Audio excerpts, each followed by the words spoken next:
متابعيني اليوم جبنا مفاجأة. هنغطيه؟ لا تنزلون. لا بطيء. لا ما حطينا.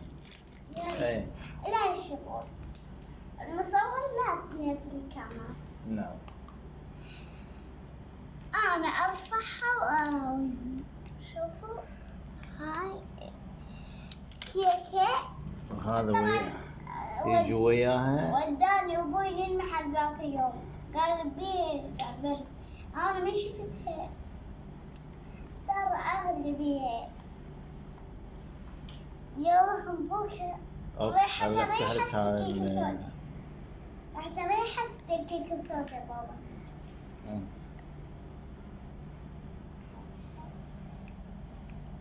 تعال لا وقف ما يصير عليها كره.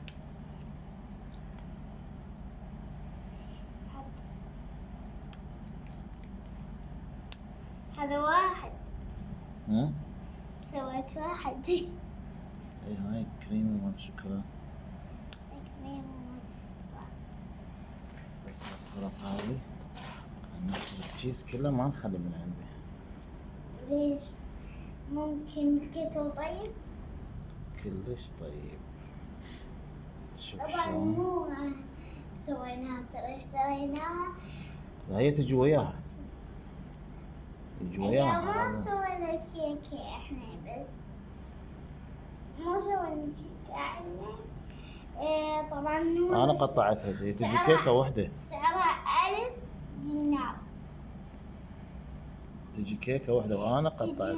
تجي كيك ململمة بس أبوي قطعها مربعات. نجيب لك شوكه.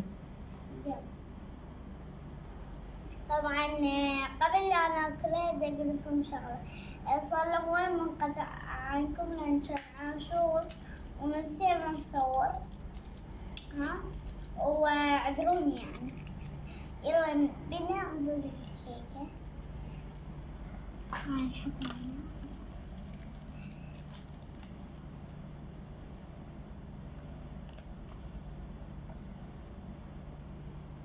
وهذا حليب فراوله.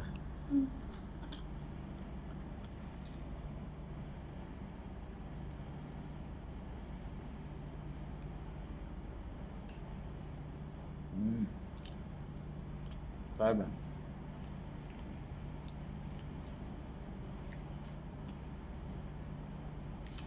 وش قد تقيمينها؟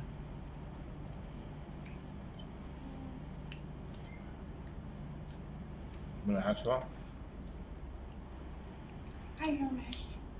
أنا ذكر خالتي ما أدري أتخيل ما أدري شو أشبه خالتي بيها الكيكة لأن خالتي تعرف تسوي أكل. كلش طيبه. سموث كلش طيبة. احصل لك بعد كيكه هذه. اللي يريد يشتريها إذا هو بيتهم بالمدينة ويعني هذا اكو هاي الكيكة عند احمد علي ب1000 دينار عند احمد علي. ما اعرف شلون اوصفكم يعني اكيد ما تعرفون بيت يمه ما شايفينه ما أدري. فهنذوق الحليب.